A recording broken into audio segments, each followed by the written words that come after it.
Aleluia. Shalom, igreja. Amém? Glória a Deus. Nós vamos ler a palavra do Senhor. 2 Reis, capítulo 18, verso 19. E Rabsaque lhes disse: Ora, dizei a Ezequias, assim diz o grande rei, o rei da Síria, que confiança é esta em que confias? Quer dizer, em quem você confia? Agora, capítulo 19, versículo 1, diz assim: E aconteceu que Ezequias, tendo ouvido, rasgou as suas vestes e se cobriu de pano de saco e entrou na casa do Senhor. Versículo 14. Recebendo, pois, Ezequias as cartas das mãos dos mensageiros e lendo-as, subiu à casa do Senhor. E Ezequias a estendeu perante o Senhor. E orou Ezequias perante o Senhor e disse: Ó Senhor, Deus de Israel, que habitas entre os querubins, Tu mesmo, só Tu és Deus de todos os reinos da terra. Tu fizestes os céus e a terra. Inclina, Senhor, o teu ouvido e abre, Senhor, os teus olhos e olha e ouve as palavras de Senaqueribe, que ele enviou para afrontar o Deus vivo. Verdade é, Senhor, que os reis da Síria assolaram as nações e as suas terras e lançaram os seus deuses no fogo, porquanto deuses não eram, mas obra das mãos dos homens, madeira e pedra. Por isso os destruíram. Agora, pois, ó Senhor, nosso Deus, sê servido de nos livrar da sua mão, e assim saberão todos os reinos da terra, que tu és o Senhor Deus. Verso 35 até o 37. Sucedeu, pois, que naquela mesma noite saiu o anjo do Senhor e feriu no arraial dos sírios 185.000 deles, e levantando-se pela manhã cedo, eis que todos eram corpos mortos. Então Senaqueribe, rei da Síria, partiu e foi, e voltou e ficou em Nínive. E sucedeu que, estando ele prostrado na casa de Nisroque, seu Deus, Adramaleque e Sarazé, seus filhos, o feriram a espada. Porém, eles escaparam para a terra de Ararate, e Azar-Adom, seu filho, reinou em seu lugar. Vamos orar? Feche seus olhos, Senhor nosso Deus. Nós estamos aqui, ó Pai, diante da Tua palavra. Senhor, eu peço que o Senhor venha falar conosco. Deus, essa igreja não é minha, essa igreja é do Senhor. Foi o Senhor Jesus quem pagou o preço ali naquela cruz do Calvário. Foi o Senhor Jesus que morreu em nosso lugar. Foi o Senhor Jesus que deu a sua vida, o seu sangue por cada um de nós. E o Senhor é poderoso, Pai, para abençoar o Teu povo, para ministrar ao nosso coração, segundo o Teu querer, segundo a Tua vontade, que esta palavra venha edificar, venha exortar, venha consolar, em nome de Jesus, que o Senhor possa se fazer presente aqui no nosso meio, operando milagres, operando maravilhas, lançando por terra todo o nosso inimigo, em nome de Jesus, amém. Glória a Deus. Irmãos, esses dias eu estava lendo alguns capítulos de 2 Reis. Na verdade, eu comecei no capítulo 19 e eu pensei, eu vou ver como que iniciou toda essa história, porque toda história tem um começo. Então, esse capítulo, na verdade, essa história, ela começa no capítulo 16. E quando nós lemos o capítulo 16, 17, 18, nós vamos entender o que está acontecendo aqui no capítulo 19. No capítulo 16, nós vamos ver que o rei Acás, o pai de Ezequias, ele fez aliança com o rei da Síria. Mas por que ele fez uma aliança com o rei da Síria? Porque a Síria, ela era um exército muito forte, muito poderoso de toda a terra. Naquela época, o exército da Síria sempre era o mais poderoso.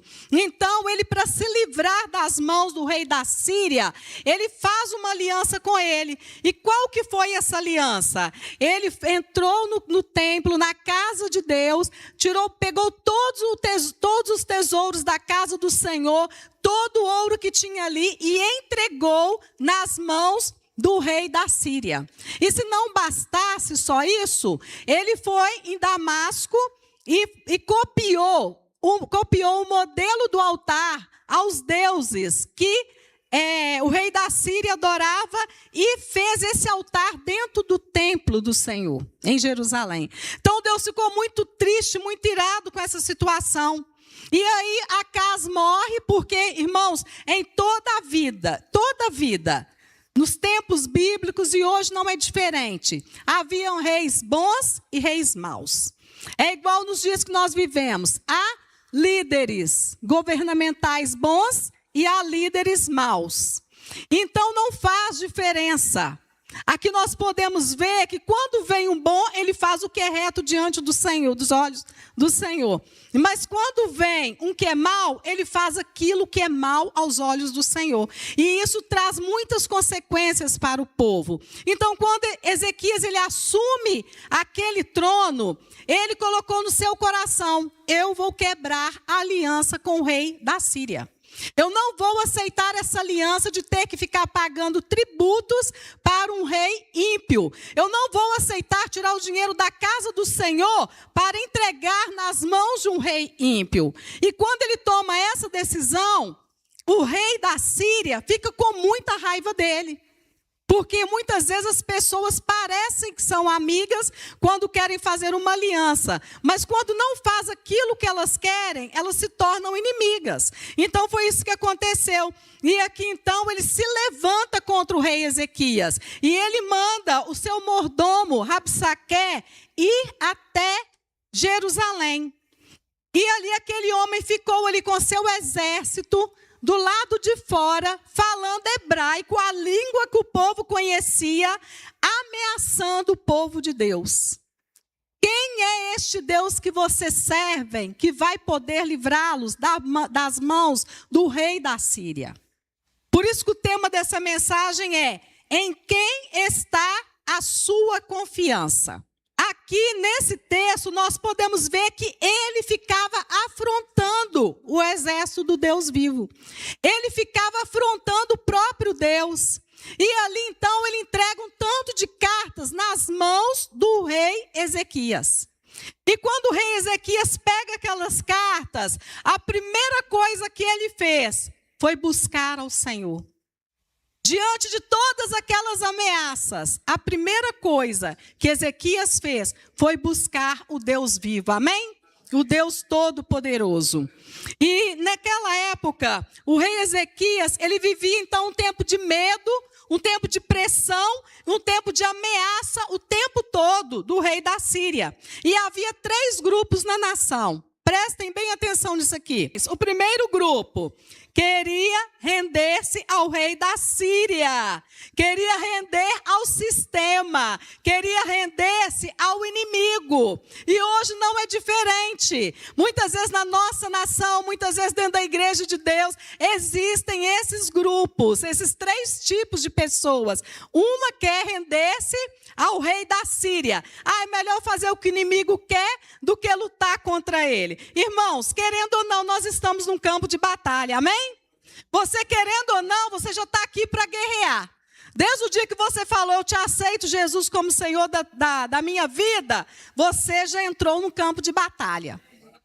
Então não tem como recuar. Segundo, outro grupo queria pedir ajuda ao Egito. Aí tem aquele grupo também que quer pedir ajuda às pessoas do mundo. Muitas vezes a pessoa está dentro da igreja, está servindo a Deus. Aí em vez de buscar a Deus, vai buscar ajuda às pessoas lá do mundo. Se você busca ajuda de quem está no mundo, você está buscando ajuda, você está buscando conselhos com pessoas mortas. malignas, porque a Bíblia diz que o mundo jaz no maligno. Então, muitas vezes a pessoa ouve conselho dos mortos ao invés de ouvir conselho dos vivos. O terceiro grupo era liderado por Isaías e chamava o povo a confiar no Senhor para a sua libertação. É isso que a igreja tem feito nesses últimos dias. Tem chamado o povo para clamar ao Senhor pela libertação da nossa nação. Amém? É convocando a igreja para clamar ao Senhor pela libertação da nossa casa, da nossa família, dos nossos filhos. Amém, igreja? Agora, qual desses grupos que você pertence? Você vai se aliançar com o inimigo? Você vai buscar ajuda lá no mundo? Ou você vai confiar no nosso Deus, que Ele é poderoso para mudar a sua situação e mudar a situação da nossa nação? A pergunta para nós hoje é: o que você faria? A quem você recorreria? Pense nisso. Quantas vezes nós vivemos situações parecidas com essas, irmãos? Muito parecidas. Em vez de confiar em Deus, porque confiar em Deus exige fé e exige paciência. Por quê? Porque muitas vezes as promessas do Senhor na nossa vida, elas se demoram a se cumprir. Nem sempre que você pede alguma coisa para Deus, vai ser no estalar de dedos. Às vezes você vai receber rápido, mas às vezes a resposta vai demorar para vir. E você vai ter que perseverar para que você possa receber a resposta do Senhor. Confiar em Deus exige isso, exige fé e exige espera. Já os atalhos, eles são rápidos, sim ou não? Você está indo por uma estrada, de repente tem um atalho, você pensa: eu vou passar por esse atalho que eu chego mais rápido. Mas muitas vezes os atalhos são perigosos. Hoje na hora que eu e o pastor Neemias estávamos almoçando, ele me contou um sonho, eu pensei assim: já vai servir de ilustração. Aí ele falou: Tânia, eu tive um sonho com tal pastor. Nós estávamos indo na casa da Suelen e quando a gente estava quase chegando, tinha um morro muito alto que tinha que subir. E quando eu fui subir o morro, o pastor começou a gritar: não sobe não, não sobe não, não sobe esse morro não. Inclusive esse pastor tem medo quando ele vem aqui em Belo Horizonte, a gente sobe esses morros aqui, ele tem muito medo, né? Então ele falou: sobe não, passa por ali. E quando o pastor Neemias foi pelo caminho reto, ele falou que quando chegou no final, não tinha saída. Está entendendo? Então, muitas vezes, os atalhos vão nos levar para um lugar que não tem saída. Então, esses atalhos, muitas vezes, eles são perigosos, irmãos. É melhor a gente passar pelo caminho reto do que cortar atalhos. Amém? Diga assim: é melhor eu passar pelo caminho reto do que buscar atalhos. Porque muitas vezes, quando nós buscamos atalhos, nós buscamos soluções humanas. E muitas vezes as soluções humanas não vão resolver a nossa situação. Outro ponto: às vezes nós aceitamos propostas erradas, propostas de emprego, né? Propostas de contratos, propostas de casamento. Eu me lembro uma vez, uma pastora amiga nossa, ela trabalhava na Câmara. E ali, depois ela contou para nós. Eu não me lembro muito bem o salário daquela época, acho que uns 25 anos atrás. Ela falou assim: eu assino que eu recebo 4 mil, mas na verdade eu recebo 2. Ela tinha que deixar lá assinado que ela ganhava 4 mil. Mas ela ganhava 2. Então, muitas vezes, são essas propostas erradas que nós aceitamos, que depois vai trazer sérias consequências para nós. Trocamos princípios por facilidades. Os princípios da palavra de Deus, muitas vezes nós abandonamos porque nós queremos facilidades. Damos ouvidos às promessas do mundo, porque às vezes nós achamos que as promessas do mundo são melhores do que as promessas de Deus. Então nós precisamos ficar atentos, irmãos. O pecado sempre nos apresenta algo agradável, fácil e vantajoso. Sim ou não? Se o pecado não é ruim, se ele fosse ruim, ninguém gostaria de pecar. Por que as pessoas pecam? Porque acham que o pecado é prazeroso, porque acham que é vantajoso, porque acham gostoso, porque acham ele bom, mas esquecem da consequência que vem depois. E foi isso que aconteceu com Acaz. Ele esqueceu que depois viria uma consequência contra a vida dele. E é aí que nós temos que ficar atento. Por quê? Porque o final disso, o objetivo é nos levar ao cativeiro. Esse é o final de toda vez que nós cortamos atalhos. Assim também é hoje. Hoje não é diferente. Nós estamos aí vendo muitas propostas. Eu estou falando para a igreja, mas estou me referindo à nação e também à igreja. Amém?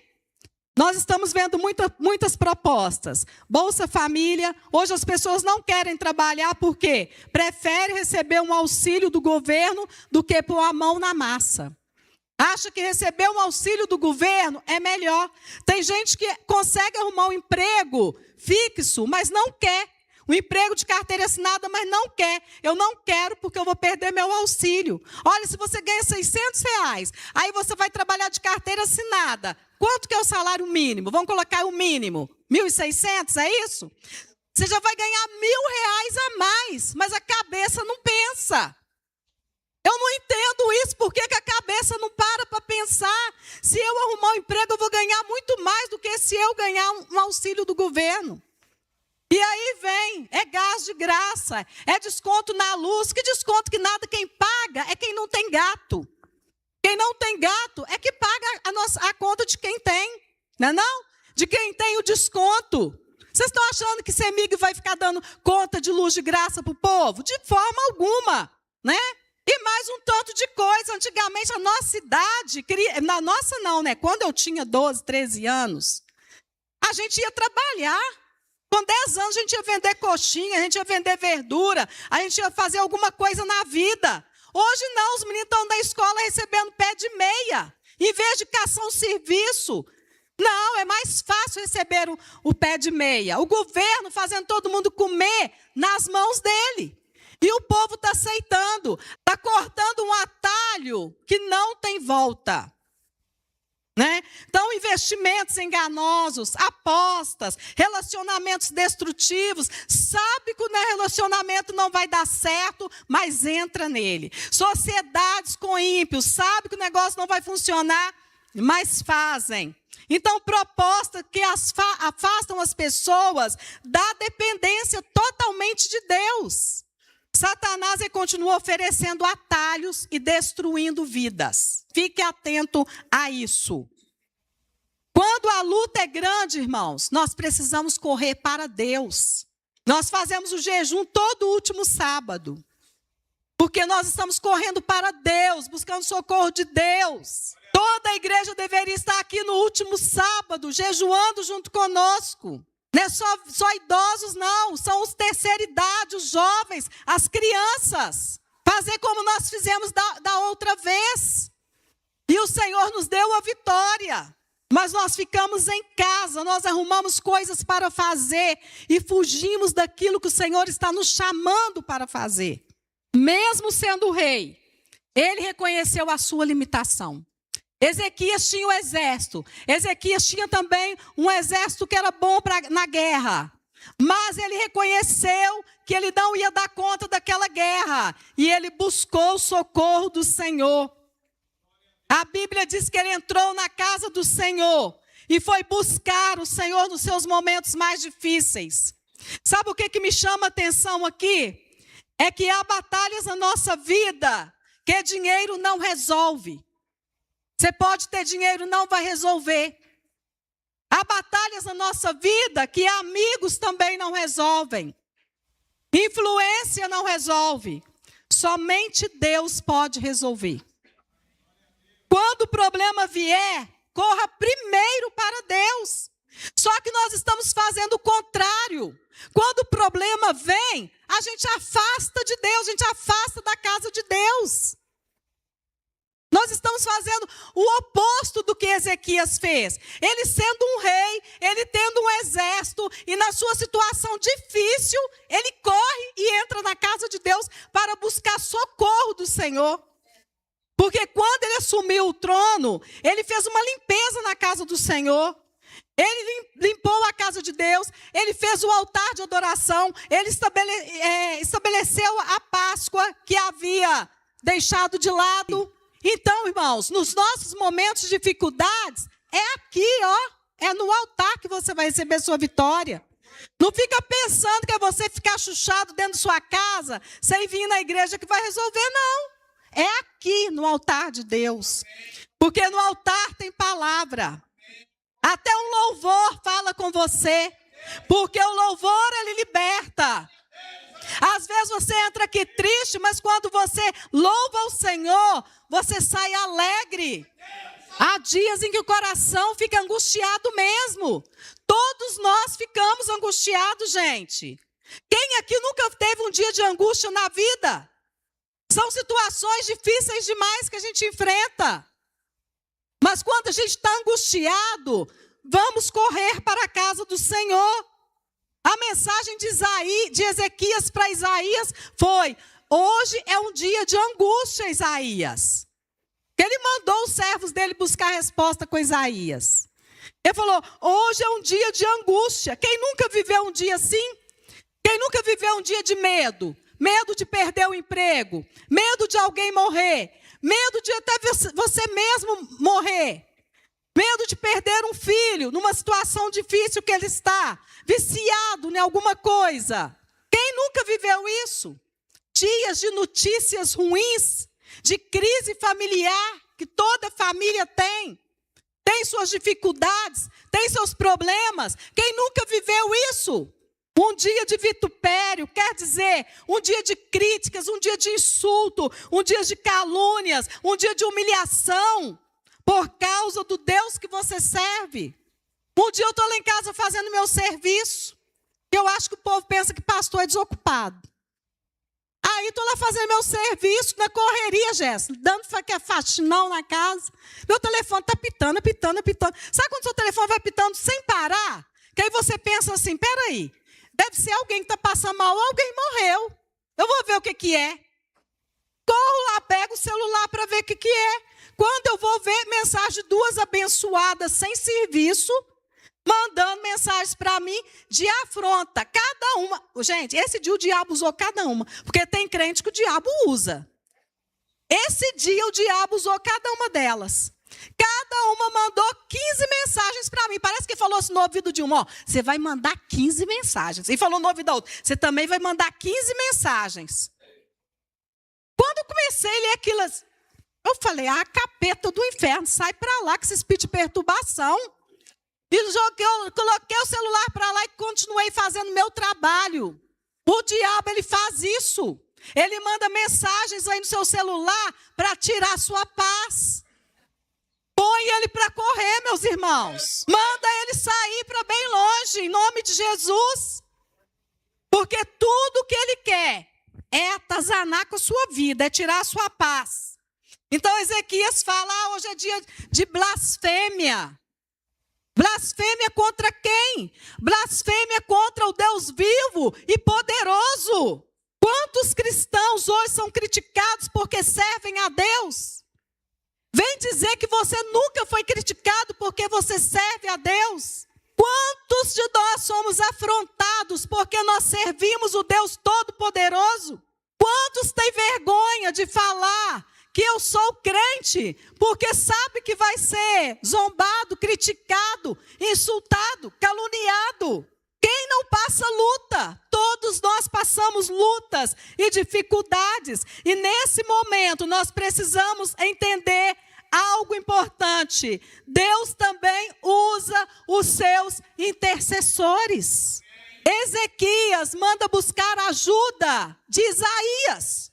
Quando você estiver em apuros, busque ajuda de um servo e uma serva que ora, que clama, que é um intercessor na casa de Deus. Não vá buscar ajuda lá fora. Vá buscar ajuda de quem você sabe que ora. Amém? De quem você sabe que pode te ajudar. Que vai buscar uma resposta de Deus para a situação que você está vivendo. Então, Então, ele manda buscar a ajuda de Isaías. Há momentos em que nós precisamos, irmãos, pedir oração. Tem hora que a luta é tanta, que você sozinho você não aguenta. Você vai ter que ligar para alguém e falar: ô irmã, me ajuda aí, por favor, ora por mim. Ô irmão, ô pastor, ô obreiro, ô diácono, me ajuda, eu estou passando por uma situação difícil. Sim ou não? Tem luta que você consegue vencer sozinho, mas tem luta que você não vai conseguir. E a Bíblia fala que nós devemos comunicar as nossas necessidades uns com os outros. Nós somos uma igreja, nós somos uma família, nós somos um povo de Deus, amém? Nós temos que aprender a confiar uns nos outros e saber para quem que nós contamos os nossos problemas. Tem hora que a gente precisa compartilhar o peso. O peso tem hora que é muito. Se você guardar, você pode entrar numa depressão. Ah, eu não vou contar nada porque é vergonha, eu vou falar isso da minha família. Meus irmãos, toda família tem problema. Não tem nenhuma família perfeita, não. Sabe, então tem hora que você vai precisar mesmo de ajuda. Você vai precisar de buscar conselhos. Você vai permitir que os irmãos que têm fé te ajudem. Amém? Permita isso.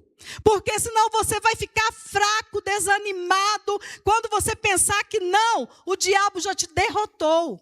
E nós não estamos aqui para sermos derrotados, porque a palavra do Senhor fala que nós somos mais do que vitoriosos, amém? Que nós podemos todas as coisas naquele, que nos fortalece.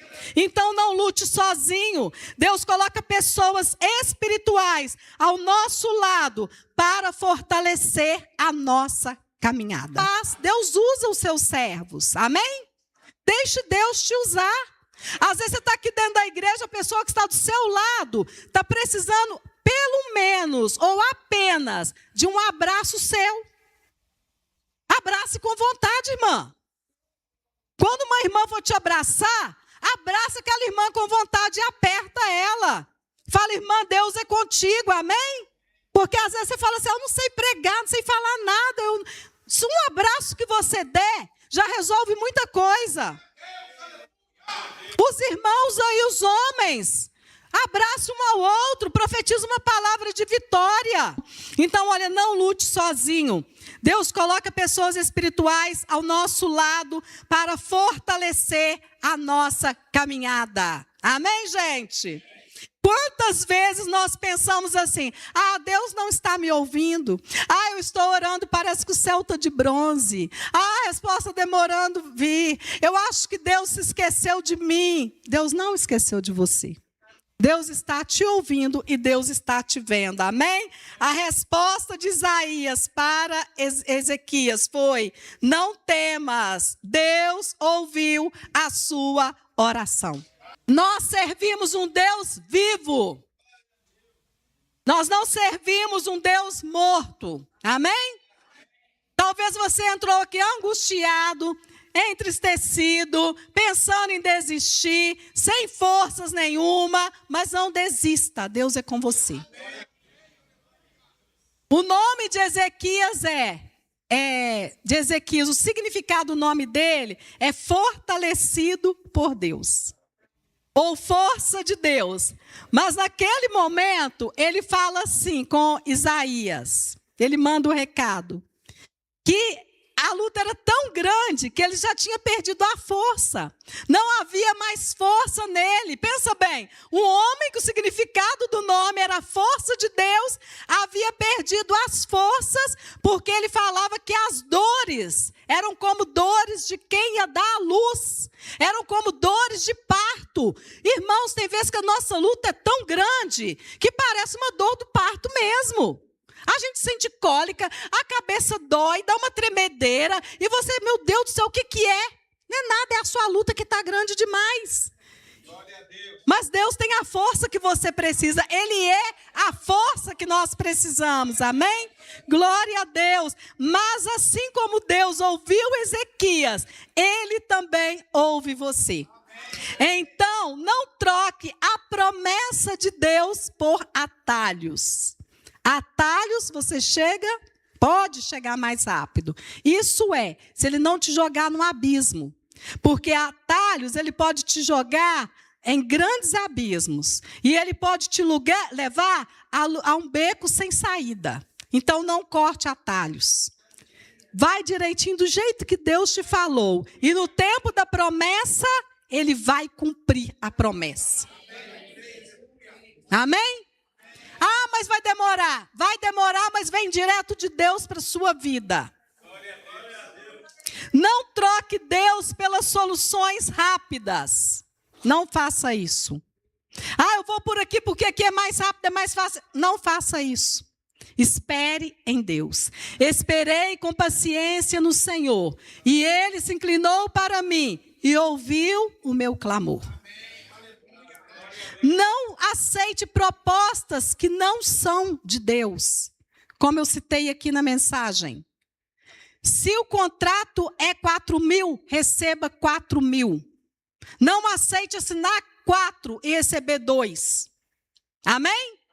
Isso é cortar atalhos para crescer. Deus não quer isso na sua vida. Deus tem promessas maravilhosas para a sua vida. Se você tem que assinar um contrato, assine do jeito certo.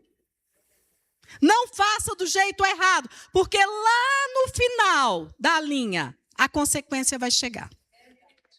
Não coloque sua confiança no Egito. Não ponha sua confiança lá no mundo. Sua confiança tem que estar em Deus. Assim como de Ezequias. Não faça aliança com os ímpios. Vamos ler? 2 Coríntios 6, por favor. Quero ler esse versículo aqui com vocês.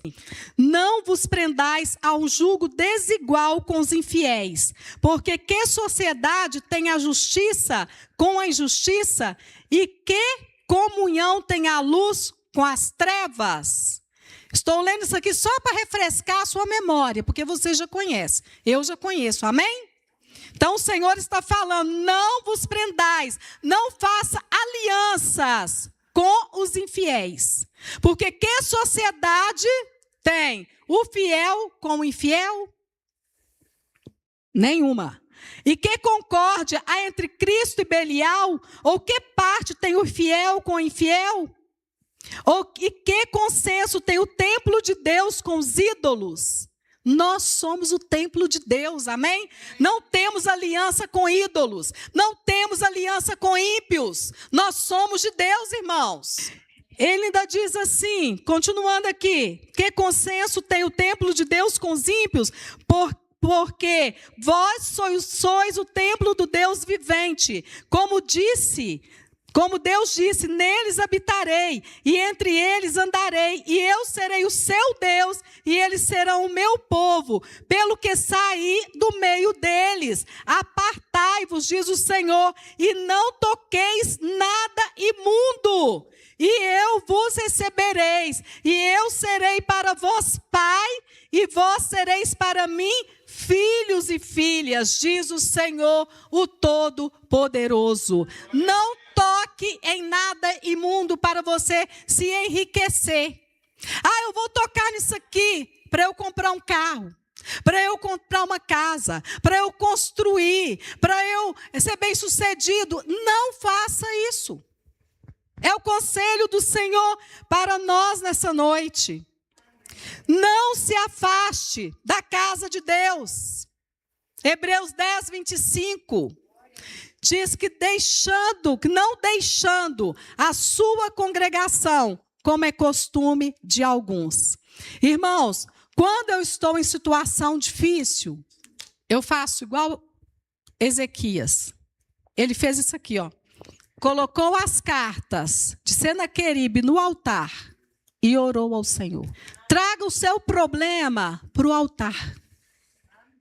Amém? É mensagem no celular, é mensagem de afronta? Traga para o altar. É calúnia? Traga para o altar. É perseguição? Traga para o altar. Amém? É decepção? Traga para o altar. Está angustiado? Coloque no altar.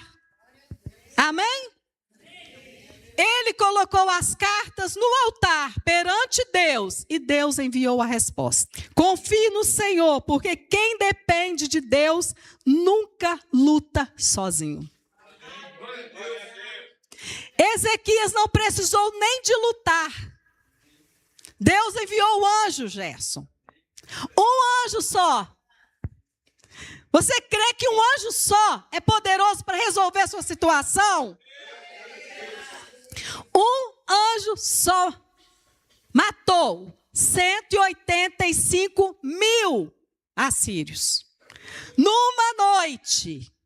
De manhã, quando o povo de Israel levanta, só tinham corpos mortos. E o rei da Síria, quando viu isso, deu no pé.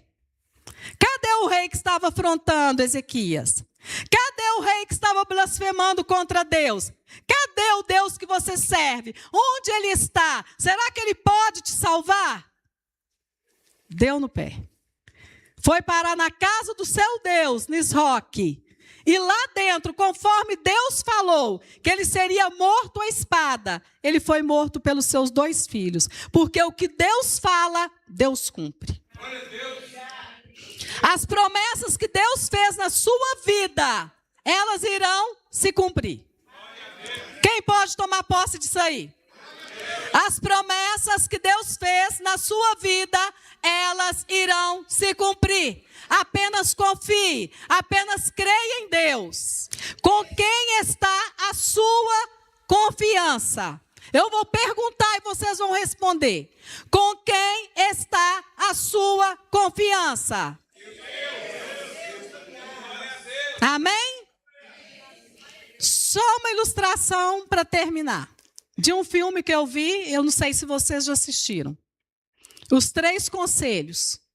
O filme, ele narra a história de um homem que trabalhou para o seu patrão 20 anos. 20 anos trabalhando, e ele falou com o seu patrão assim: eu vou trabalhar 20 anos, mas eu não quero receber salário. Quando completar os 20 anos, eu quero que o senhor me dê todo o meu salário, de todos esses anos. E ficou ali combinado. Então, aquele homem trabalhou, quando chegou no dia do acerto, o patrão dele chamou ele e foi fazer o acerto.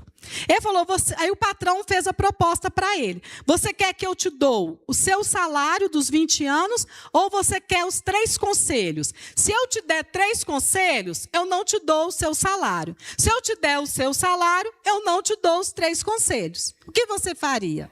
O que você faria? 20 anos de trabalho. Difícil. Mas aquele homem, ele pensou bem e falou, eu vou preferir os 3 conselhos. O patrão dele falou, então tudo bem, vou te dar os 3 conselhos.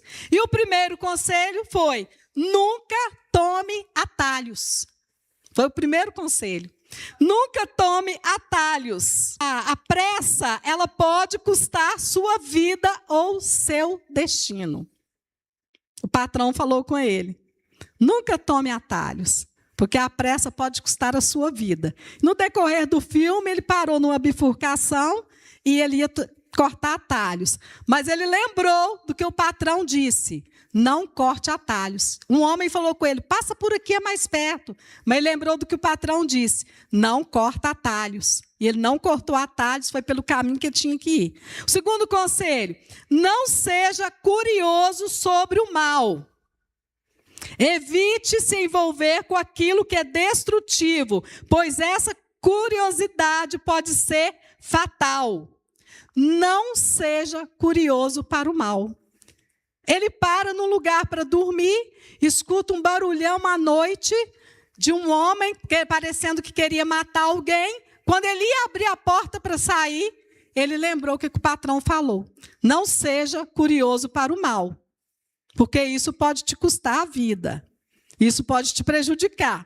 Ele ficou quietinho. No outro dia de manhã, quando ele levanta, a dona do lugar onde ele estava dormindo falou, você ouviu um barulho à noite? Ele falou, ouvi. E você não quis sair? Não, eu lembrei do que o meu patrão me disse. Não seja curioso para o mal, porque isso pode me destruir. Ela falou assim, se você tivesse saído, aquele homem que estava aqui teria te matado. Que todos que entraram aqui, que aconteceu a mesma situação, ele matou a pessoa. Ah, então ele lembrou. Tem gente que é curioso demais. O que está acontecendo? Né? Ah, me conta aí. O que está acontecendo com o irmão? O que está acontecendo com a igreja? Ah, é isso mesmo. Aí, em vez dele ser edificado, ele é destruído. Porque coisa que não precisa nem de saber, que não tem nada a ver com aquilo, ele está entrando no meio de situação que não precisa de saber. E vai destruir a fé dele, vai destruir a força dele, ele vai perder o desejo de estar na casa de Deus. Não é verdade? E o terceiro conselho, não tome decisões precipitadas, ou quando estiver com raiva. A precipitação cega o julgamento e pode arruinar relações preciosas. E é verdade, não tome decisões precipitadas. Quantas coisas de ruim acontecem na nossa vida porque nós tomamos decisões precipitadas. Aquele homem, quando ele chega na casa dele, e aqui, deixa eu voltar aqui um pouquinho. O homem deu para ele os 3 conselhos, deu ele um pão maior e deu ele outros pães menores. Falou, durante a sua viagem, você come os pães menores. Quando você chegar na sua casa, junto com a sua família, você vai partir o pão maior. Tá, ok, ele obedeceu. Só que quando ele está chegando perto da casa dele, ele vê um jovem deitado no colo da esposa dele. Então ele corre e pega uma ferramenta ali, um pau, qualquer coisa, para matar a mulher. Aí ele lembra do que o patrão falou. Não sejas precipitado. Aí ele pensou bem, falou, não é. Largou o negócio para lá e foi caminhando. Quando ele chegou, aí a mulher dele foi mostrar que era quem? Era o filho deles. Aí ela foi explicar, quando você saiu, eu estava grávida e não sabia. Depois que você saiu, eu tive esse filho. Ele é nosso filho. Então aquele homem ficou todo feliz e falou, meu patrão me deu um pão aqui para repartir com a família. Então vamos comer juntos. E quando eles agradecem e eles vão comer o pão, que ele parte o pão, lá dentro estava o salário de 20 anos de trabalho. Amém? Glória a Deus. Está vendo? A sua bênção pode demorar, mas ela está guardadinha pelo Senhor. E na hora certa Ele vai te dar, amém? Vamos ficar em pé? Então não corte atalhos, não seja curioso sobre o mal e não tome decisões precipitadas, amém? Age sempre no momento certo, ore ao Senhor, busque direção do Senhor para que você não seja prejudicado.